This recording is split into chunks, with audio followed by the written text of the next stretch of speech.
Myanmar's military junta has issued arrest warrants against 6 celebrities for encouraging strikes that have paralyzed many government offices in protests against this man's coup, with total arrests since then now nearing 500. Late on Wednesday, security forces opened fire in Myanmar's second biggest city of Mandalay as they confronted railway workers who had stopped trains running as part of the civil disobedience movement. One person was wounded, residents said.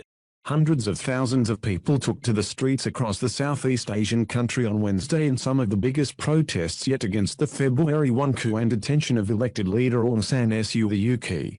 Early on Thursday, police ordered dozens of chanting protesters to disperse from a busy intersection near the main university in Yangon, the country's largest city. Students were due to gather in a different part of the city later. The street marches have been more peaceful than bloodily suppressed demonstrations in a previous half-century of army rule, but they and the civil disobedience movement have had a crippling effect on much official business. The army announced late on Wednesday that 6 celebrities, including film directors, actors and a singer, were wanted under an anti-incitement law for encouraging civil servants to join in the protest. The charges can carry a 2-year prison sentence. Some of those on the list were defiant. "It's amazing to see the unity of our people. People's power must return to the people," actor Lu Min posted on his Facebook page. Despite junta appeals for civil servants to return to work and threats of actions if they do not, there has been no sign of the strikes easing. Shots fired. Train services have been badly disrupted and after dark, security forces in the second biggest city of Mandalay confronted striking railway workers, opening fire with rubber bullets and catapults and throwing stones, residents said. One charity worker was wounded in the leg by a rubber bullet. Neither the army nor the police made any immediate comment on the incident, but the army's Facebook page said forces were providing security across the country to make sure people have tranquility and sound sleep.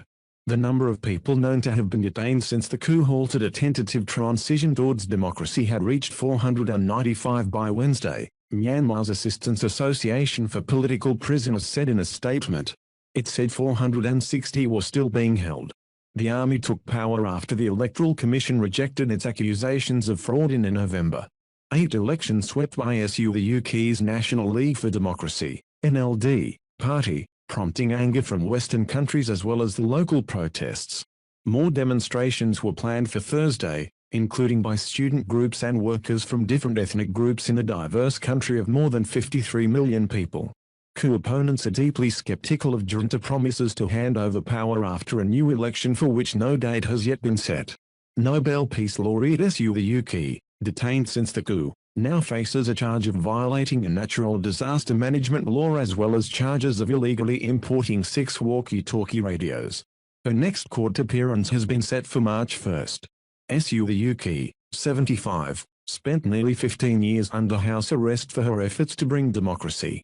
The army says that 1 policeman died of injuries sustained in a protest. One protester who was shot in the head during a protest in the capital Naypyidaw is being kept on life support, but doctors say she is not expected to survive.